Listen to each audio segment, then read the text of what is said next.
Hello everyone, मेरे YouTube channel में आप सभी का स्वागत है। इससे पहले वाले वीडियोज में हमने एक्सरसाइज 5.2 के 14 क्वेश्चंस तक कवर कर लिया था। आज के इस वीडियो में हम बाकी के 6 क्वेश्चंस को कवर करेंगे। तो चलिए शुरू करते हैं।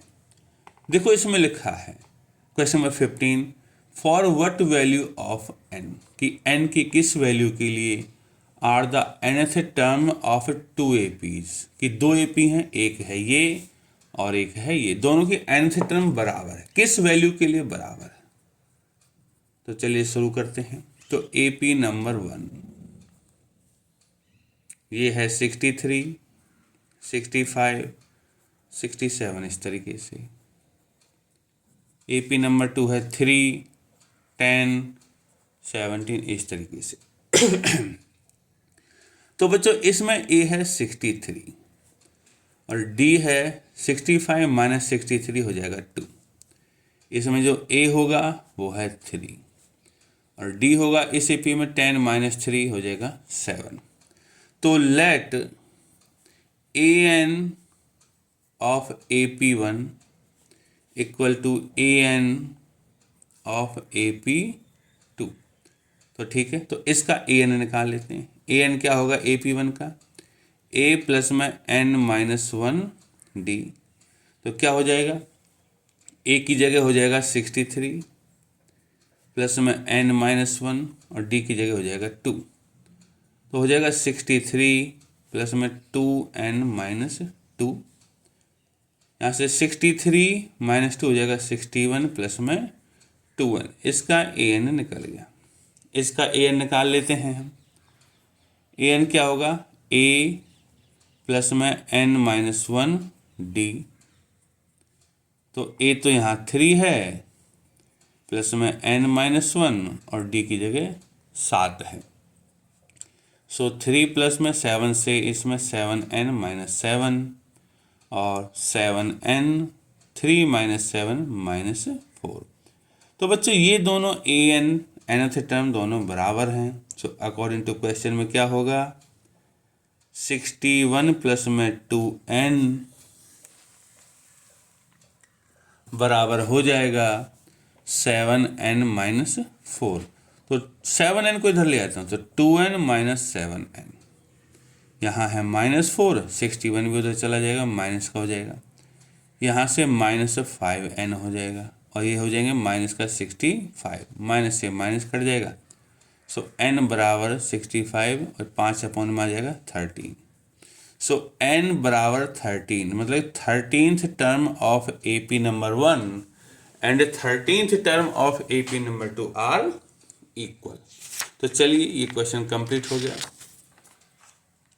क्वेश्चन नंबर 16 की तरफ बढ़ते हैं। देखिए क्वेश्चन नंबर 16 में लिखा है डिटरमिन द AP निकालो हुज थर्ड टर्म इज 16। ठीक है, थर्ड टर्म 16 है तो जो चीज़ मिल गई उससे लिख लो। जैसे थर्ड टर्म 16 है तो इसका मतलब है A3 बराबर 16। चलो हो गया।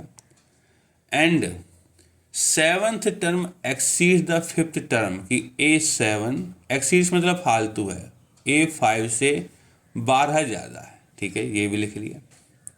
यहाँ से क्या होगा बच्चों? A7 का मतलब है A प्लस में 6D। A5 का मतलब है माइनस A माइनस 4D बराबर 12। A से A कट गया, 6D माइनस 4D हो जाएगा 2D। 2D बराबर 12 और D की वैल्यू हो जाएगी 12, 2 से डिवाइड हो जाएगा, आंसर आएगा 6। पुट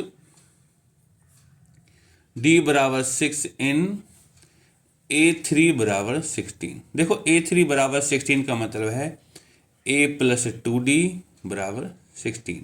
तो D को जब इसमें रख देंगे तो क्या मिलेगा हमें? A तो A ही रहेगा, 2 और D की जगह 6 बराबर 16। तो यहाँ से मिलेगा A प्लस में 2 इंटू 6 हो जाएगा 12 बराबर 16 और A की वैल्यू हो जाएगी हमारी 16 माइनस 12 बराबर 4। कह रहा है AP बताओ, determine the AP। Therefore AP क्या होगा हमारा? AP होगा पहली टर्म 4, फिर इसमें D जुड़ जाएगा, D 6 है 10, फिर D जोड़ देंगे 16, फिर D जोड़ देंगे 22। इस तरह AP हमारा बन जाएगा। ठीक है, क्वेश्चन नंबर 17 में है, find the 20th term from the last, कि लास्ट से ढूंढो इस एपी की 20वीं टर्म। तो सॉल्यूशन करते हैं। तो जो हमारा एपी है वो है 3, 8, 13 और यहाँ है 253 और इससे पहले एक होगा 248। देखो 5-5 का गैप चल रहा है। लास्ट से 20 में, इधर से नहीं, इधर से, ये पहली दूसरी, तो इस एपी को रिवर्स कर दो। रिवर्स कर दूंगा तो हो जाएगा 253, फिर हो जाएगा 248, इस तरह करते करते 8, 3 ये बन जाएगा। अब 20th टर्म यहाँ से निकाल लेंगे तो इसमें ए क्या होगा, फिलहाल ए होगा हमारा 253 और डी क्या होगा 248। मैं से 253 घटा दूँ तो आंसर आएगा -5। नाउ A20 होगा A प्लस में 19D। तो A की जगह तो 253 है प्लस में 19 और D की जगह -5 है। तो क्या हो जाएगा 253 माइनस का 19 × 5 95, घटाऊंगा तो आंसर आएगा 158। तो यही है हमारा answer, 20th term from the last. ठीक है, उम्मीद है कि आप लोगों को समझ में आया होगा। चलिए नेक्स्ट क्वेश्चन की तरफ बढ़ते हैं। क्वेश्चन नंबर 18, देखो इसमें क्या लिखा हुआ है। इसमें लिखा है the sum of 4th and 8th terms of an AP is 24। दो एपी हैं, सॉरी एक एपी है, उसकी दो टर्म्स हैं।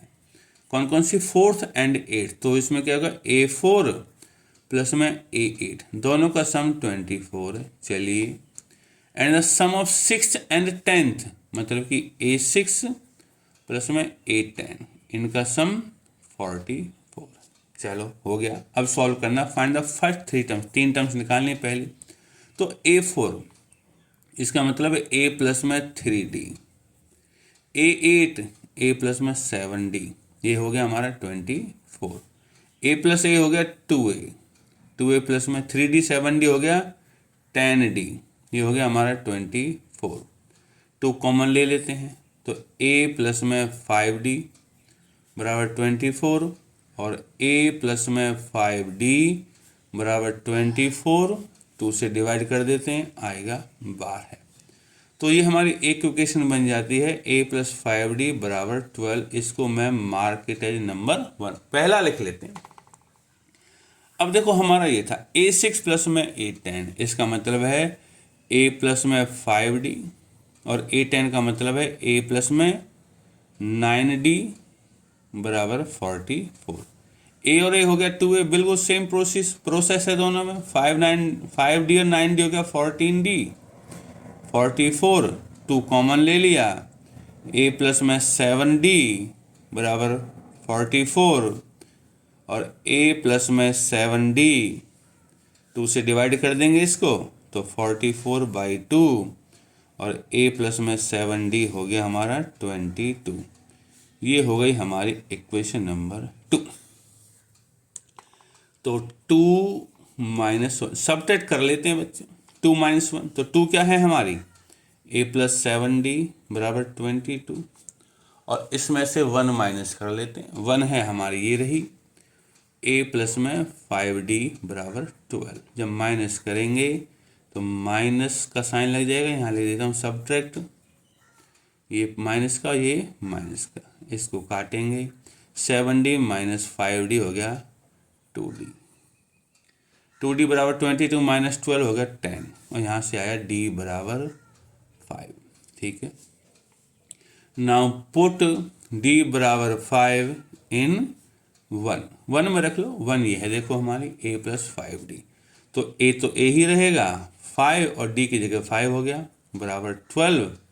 तो यहाँ से A क्या हो जाएगा, A हो जाएगा 12 माइनस 25 उधर चला जाएगा तो A की वैल्यू आ जाएगी यहाँ से -13। तो हमें फर्स्ट 3 टर्म्स निकालनी हैं। तो मैं देयरफॉर AP पहला टर्म है -13, फिर डी जोड़ दो, डी 5 जोड़ दूंगा तो हो जाएगा -8, फिर 5 जोड़ दूंगा तो हो जाएगा -3। इस तरह हमारा ये AP कंप्लीट हो गया। चलिए क्वेश्चन नंबर 18 भी कंप्लीट हो गया। 19 की तरफ चलते हैं। देखो 19 क्या कहता है। 19 में लिखा है कि Subba Rao started work in 1995। 95 में काम स्टार्ट किया, ठीक है, at an annual salary of 5000, कि एक साल में 5000 मिलेंगे स्टार्टिंग में, and received an increment of ₹200 each year, हर साल 200 रुपया बढ़ना है, ठीक है। तो क्वेश्चन में करना क्या, इन विच ईयर, किस साल में उसकी इनकम 7000 हो जाएगी, ठीक है।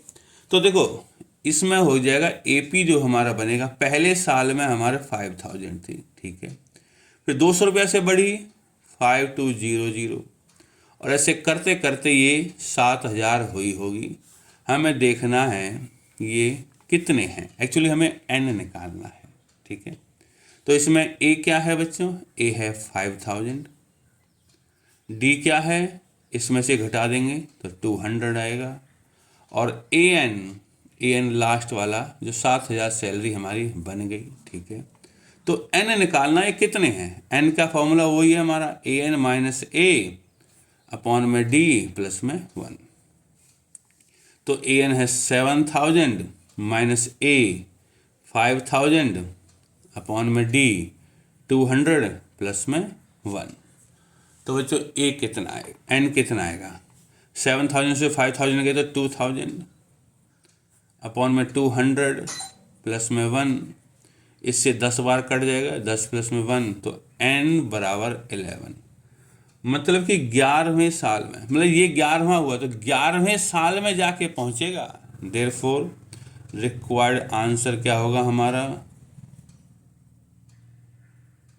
11th ईयर, 11वें साल में जाके हमारा सैलरी जो है वो 7000 हो जाएगा। चलिए क्वेश्चन नंबर 20, इसमें लिखा है Ramkali saved ₹5 in the first week of a year, कि पहले वीक में 5 रुपये बचाती है, देन इंक्रीज हर वीकली सेविंग्स बाई 1.75, कि अपनी जो सेविंग को बढ़ा देती है, ठीक है। तो if in the nth week, कोई सप्ताह होगा, 10वां 11वां 12वां जो भी है, हर वीकली सेविंग बिकम्स इतनी हो गई उसकी वीकली सेविंग्स, तो हमारा जो AP बन जाएगा इसमें, पहले उसकी सेविंग थी 5, फिर इतने से बढ़ गई, मतलब कि 6.75 हो गई, और करते करते उसकी वीकली सेविंग हो गई 20.75। बस हमें देखना कि ये कौन से वीक में हुई, कौन से वीक में हुई। तो मतलब कि गिनना है, पहला दूसरा तीसरा गिनना है, n निकालना है। तो इसमें A क्या होगा, A होगा 5, D क्या होगा, D देखो इतनी वीकली सेविंग बढ़ जाती है, तो इसमें से इसको घटाऊंगा तो क्या हो जाएगा, 6.75 माइनस 5 हो जाएगा 1.75। AN, हमें n निकालना है, AN क्या है हमारा 20.75। तो वी नो दैट, जब हमें n निकालना तो n वाला फॉर्मूला यूज करेंगे हम, वी नो दैट n बराबर AN माइनस A अपॉन में D प्लस में 1। तो AN है हमारा 20.75 माइनस A की वैल्यू 5 अपॉन में D की वैल्यू 1.75 प्लस में 1। तो n क्या हो जाएगा, इसमें से घटाऊंगा तो आएगा हमारा 15.75 अपॉन में 1.75 प्लस में 1। बच्चों इससे ये 9 बार कट जाता है, 9 प्लस में 1, 9 प्लस 1 हो गया 10। सो n की वैल्यू आ गई 10, मतलब कि 10वें वीक में, 10th वीक में उसकी सेविंग इतनी हो जाएगी। Therefore required answer 10th week. तो उम्मीद है कि आपको ये समझ में आया होगा। आने वाले वीडियोज में हम एक्सरसाइज 5.3 के क्वेश्चंस को कवर करेंगे। तब तक धन्यवाद।